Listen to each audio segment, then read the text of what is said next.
السلام عليكم ورحمة الله وبركاته. الحمد لله رب العالمين والصلاة والسلام على أشرف المرسلين وعلى آله وأصحابه وأزواجه وذرياته وأهل بيته أجمعين. சங்கைக்கும் மென்மைக்கும் உரிய பெரியோர்களே, சகோதரர்களே, எல்லாம் வல்ல அல்லாஹு ஜல்ல ஜலாலுஹு நாம் செய்யக்கூடிய எல்லா நற்காரியங்களையும் முகஸ்துதின்றி இஹ்லாஸான முறையில் இறைவனுக்காக மட்டுமே செய்யப்பட்ட நல்வணக்கங்களில் நம் வணக்கங்களை அல்லாஹ் அங்கீகரித்துக் கொள்வானாக. நாம் செய்யக்கூடிய வியாபாரங்களிலும் தொழில்துறைகளிலும் நஷ்டமில்லாத ஹலாலான முறையில் நிரம்ப லாபத்தை பெற்று லாபகரமான வாழ்க்கையை கொண்டு தம் தேவைகளையும் தேவை உடையவர்கள் தேவைகளை நிறைவேற்றக்கூடிய நல்ல பொருளாதாரத்தையும் உள்ள விசாலத்தையும் அல்லாஹ் நம் அனைவர்களுக்கும் வழங்கி அருள்வானாக. கஞ்சத்தனம் என்கிற தீய பண்பை விட்டு அல்லாஹ் நம்மை பாதுகாத்துக் கொள்வானாக. நம்மை இந்த உலகத்தில் வாழ வைக்கும் காலம் எல்லாம் நோயினுடைய இன்றி உள்ள ஆரோக்கியத்தோடு அல்லாஹ் நம்மை வாழச் செய்வானாக. அந்த ஆரோக்கியமான வாழ்க்கை கொண்டு அல்லாஹ் ரசூலை நெருங்கக்கூடிய அனைத்து நல்லவர்களையும் புரியக்கூடிய நல்ல முத்தகின்களின் கூட்டத்தில் அல்லாஹ் நம்மை ஆக்கி அருள்வானாக. திடீர் மரணங்களை விட்டும் தீய மரணங்களை விட்டும் நம்மையும் நம் குடும்பத்தையும் நம் சமூகத்தையும் அல்லாஹ் முழுமையான முறையில் பாதுகாத்துக் கொள்வானாக. மருத்துவமனையின் செலவீனங்களை விட்டும் வேதனைகளை விட்டும் அல்லாஹ் நம்மை காத்தருள்வானாக. நம்மில் யாரெல்லாம் நோயால் பாதிக்கப்பட்டு வீடே கதி என்றும் ஆஸ்பத்திரியை கதி என்றும் அல்லல் பற்றும் அவதியுற்றும் இருக்கிறார்களோ அத்தனை மக்களுக்கும் வெகு விரைவில் நோயை போக்கி உடல் ஆரோக்கியத்தை வழங்குவதோடு அவர்களை கூட ஒரு குடும்பத்திற்கும் சமூகத்திற்கும் பலன் தரக்கூடிய நல்ல மக்களாக அவர்களை ஆக்கி அருள்வானாக. நாம் இந்த உலகத்தில் வாழ்ந்து மறைகிற நேரத்தில் லா இலாஹ இல்லல்லாஹ் முஹம்மது ரசூலுல்லாஹ் என்ற கலிமாவை மொழிந்து ஜன்னத்துல் ஃபிர்தௌஸை கண்ணால் கண்டு அகமகிழ்ந்து சிரித்த வண்ணமாக மரணிக்கக்கூடிய நல்வாக்கியம் பெற்ற மக்களில் வந்தால் நம்மை ஆக்கி அருள்வானாக. மரணித்தும் மரணிக்காத இறைநேசன் கூட்டத்தில் வந்தால் நம்மை ஆக்கி அருள்வானாக. நாளை மறுமையில கண்மணி முஹம்மது ரசூலுல்லாஹி ஸல்லல்லாஹு அலைஹி வஸல்லம் அவர்களின் திருக்கரங்களால் ஹவுதுல் கௌசர் என்கிற தடாகத்தின் நீர் வருகி அன்னாரின் ஷஃபாத்தை பெற்று அன்னாரின் கரம் பிடித்து ஜன்னத்துல் ஃபிர்தௌஸ் என்ற உயர்ந்த சொர்க்கத்தில் அவர்கள் பணியாளர்களாக நம்மை அல்லாஹ் அங்கீகரித்துக் கொள்வானாக. எல்லாவற்றுக்கும் மேலாக இறை அன்பை பெற்று இறைவனை பார்த்து பரவசம் அடையக்கூடிய அவனுடைய லிகாவையும் ரிலாவையும் பெற்ற மக்களில் அல்லாஹ் நம்மை ஆக்கி அருள்வானாக.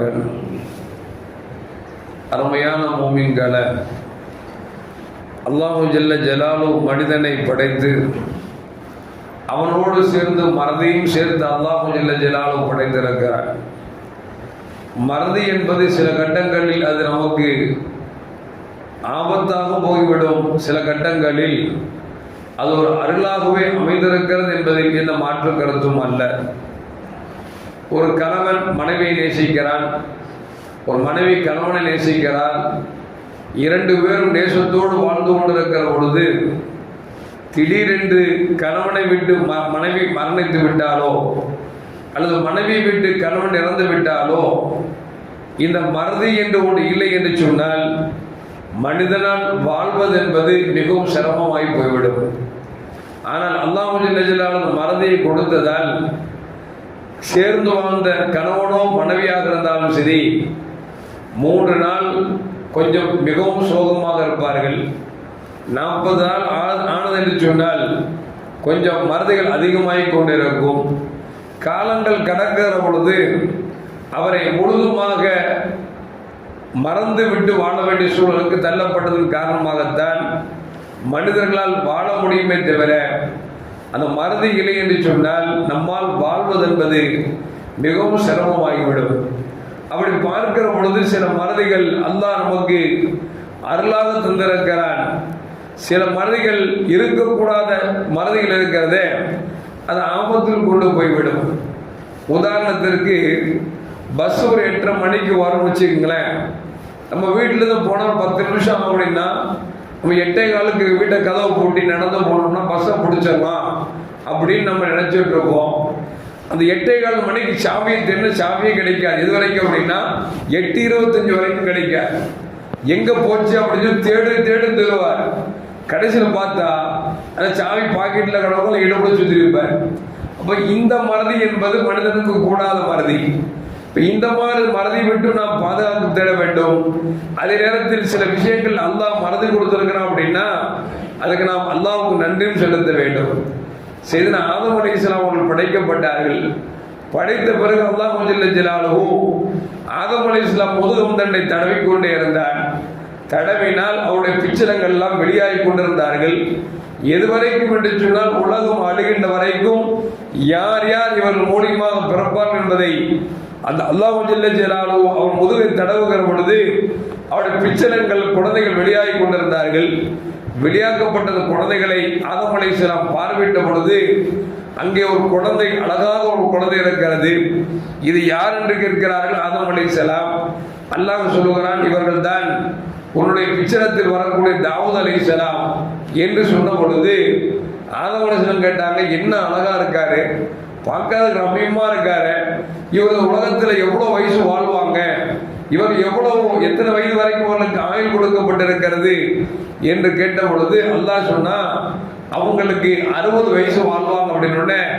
இவ்வளவு அழகான மனுஷன் வெறும் 60 வயசு தானா, என்ன அல்லாஹ் இப்படி சொல்லிட்ட, என் வயசுல 40 வயசு கொடுத்துரு 100 ஆக்கிறேன் அப்படின்னு சொல்லி ஆதம் அலைஹிஸ்ஸலாம் பெருந்தன்மையாக 40 வயசை விட்டு கொடுத்தாங்க.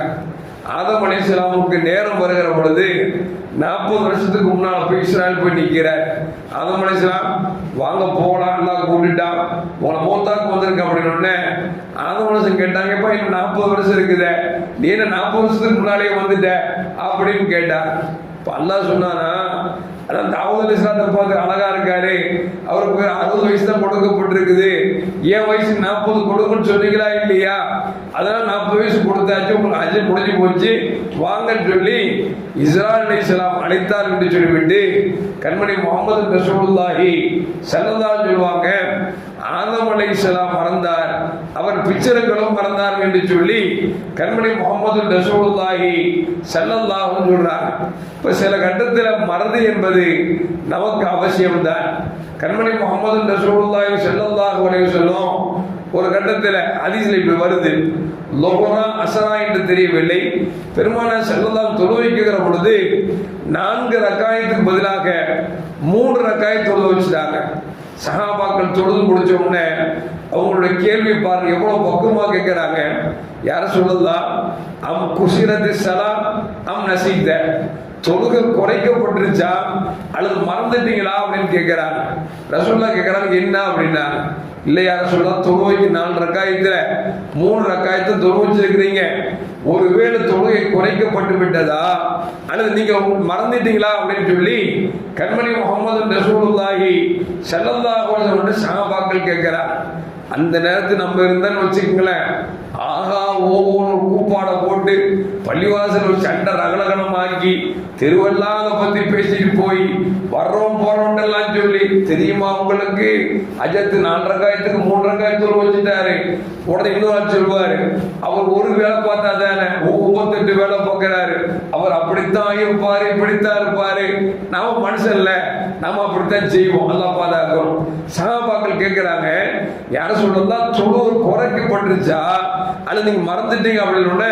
ரசூலுல்லாஹ் சொன்னாங்க, மறந்துட்டேன், அப்படி மறந்து ஏற்பட்டால் எனக்கு ஞாபகப்படுத்துங்கள் என்று நபிகள் நாயகம் ஸல்லல்லாஹு அலைஹி சொன்னார்கள். பெருமானார் ஸல்லல்லாஹு அதுக்கப்புறம் 2 சஜ்ஜாவை செஞ்சு அதுக்கு ஈடு கட்டினார்கள் என்று ஹதீஸ்ல வருகிறது. எதுக்கு சொல்ல வர்றேன் அப்படின்னா, ஸல்லல்லாஹு அலைஹி மறந்துட்டாங்கல்ல, உடனே நம்ம நினைக்கக்கூடாது ரசூலுல்லாஹி ஸல்லல்லாஹு அலைஹி வஸல்லம் மறந்து போயிடுவாங்கன்னு நினைக்கக்கூடாது. ரசூலுல்லாஹ்க்கு மறதி ஏற்பட்டுச்சு அப்படின்னா, அப்படி மறந்தால் ஒரு தொழுகையில் ஒரு நாள் மறந்துட்டான்னு வச்சுங்களேன், இப்போ 4 ரக்காயத்து மேல 3 ரக்காயத்து தொழுக வச்சுட்டாரு, இப்போ என்ன செய்யணும், சட்டம் என்ன, 4 ரக்காயத்துக்கு எந்திரிச்சுட்டு மீண்டும் 2 சஜ்ஜா செய்ய வேண்டும் அப்படிங்கிற சட்டத்தை இது உம்மத்துக்கு சொல்லிக் கொடுப்பதற்காக அல்லாஹ் ரசூலுல்லாஹி ஸல்லல்லாஹு அலைஹி வஸல்லம் மறதியை ஏற்படுத்தினான் என்பதை விளங்கிக் கொள்ள வேண்டுமே தவிர உங்களுக்கும் எனக்கும் இருக்கிற மறதி போன்று ரசூலுல்லாஹ்வுக்கு இருக்கணும்னு கூடாது, ஊரெல்லாம் தண்டனை அடிச்சிடக்கூடாது. இப்போ ஸல்லல்லாஹு மறதி வந்துச்சு அப்படின்னா, இந்த உம்மத்து தொழுகைகளை இப்படி ஒரு மறதி ஏற்பட்டால் என்ன செய்யணும் அப்படிங்கிற கற்பிப்பதற்காகத்தான் அல்லாஹ் மறதி ஏற்படுத்தினான் என்பதை நாம் விளங்கிக் கொள்ள வேண்டும். அருமையான முஃமின்களை அப்படி பார்க்கிற பொழுது சூரத்துல் அஅலா என்று சொல்லக்கூடிய சப்பிஹ் இஸ்ம ரப்பிக்கல் அஅலா அல்லதி ஹலக ஃபஸவ்வா அப்படிங்கிற சூரா அல்லாஹ் சொல்வான் சனுகுரிஉக ஃபலா தன்சா. இந்த வசனத்தை யார் தினந்தோறும் 7 தடவை ஓதுகிறார்களோ அவர்கள் மருதி என்கிற நோய் இருந்தால் அந்த நோயை விட்டு அவர்கள் பாதுகாக்கப்படுவார்கள் என்று நமக்கு மேன்மக்கள் நமக்கு சொல்லித் தருகிறார்கள். சனுகுரிஉக ஃபலா தன்சா, சனுகுரிஉக ஃபலா தன்சா என்று 7 தடவை காலையிலோ மாலையிலோ தினந்தோறும் ஓதினோம் என்று சொன்னால் மறதி வராது என்று நமக்கு மேன்மக்கள் சொல்கிறார்கள். என்று சொன்னால் அல்லாஹ் சொல்றான் சனுகுரிஉக, நாம் உங்களுக்கு ஓதி காமிக்கிறோம், ஃபலா தன்சா, நீங்கள் மறக்க வேண்டாம் என்பதை அல்லாஹ் சொல்லி காட்டுறான். இந்த வசனத்தை ஓதணும் அப்படின்னா முடிந்த வரைக்கும் ஆபத்தான மனதிலிருந்து நாம் பாதுகாக்கப்படுவோம். நம்ம பிள்ளைங்க பார்த்தீங்கன்னா ரொம்ப விழுது விழுது படிப்பான். அந்த எக்ஸாம் பேப்பர் பார்த்த உடனே சுத்தம் பிளாங்க் ஆயிரும், மறந்து போயிடுவான், ஒண்ணுமே தெரியாது. நல்லா தான் படிச்சாதுல, ஆனா பேப்பரை பார்த்த உடனே எல்லாமே மறந்து போச்சு அப்படின்பா. அந்த மாதிரி ஆட்கள் இதை ஓதுவது என்பது சாணச்சிறந்த மனதில் வைத்துக் கொள்ள வேண்டும். எல்லாம் அல்லாஹ் கொஞ்சம் எதிராகும் ஆபத்தான மனதை விட்டு நம்மை பாதுகாத்து சிறந்த வாழ்க்கை வாழக்கூடிய நல்ல முத்தகின்களின் கூட்டத்தில் என்னையும் உங்களை ஆக்கி அருள்வானாக. அஸ்ஸலாமு அலைக்கும் வரஹ்மத்துல்லாஹி வபரகாத்துஹு. ஸல்லல்லாஹு அலா முஹம்மத் ஸல்லல்லாஹு அலைஹி வஸல்லம். ஸல்லல்லாஹு அலா முஹம்மத் ஸல்லல்லாஹு அலைஹி வஸல்லம். ஸல்லல்லாஹு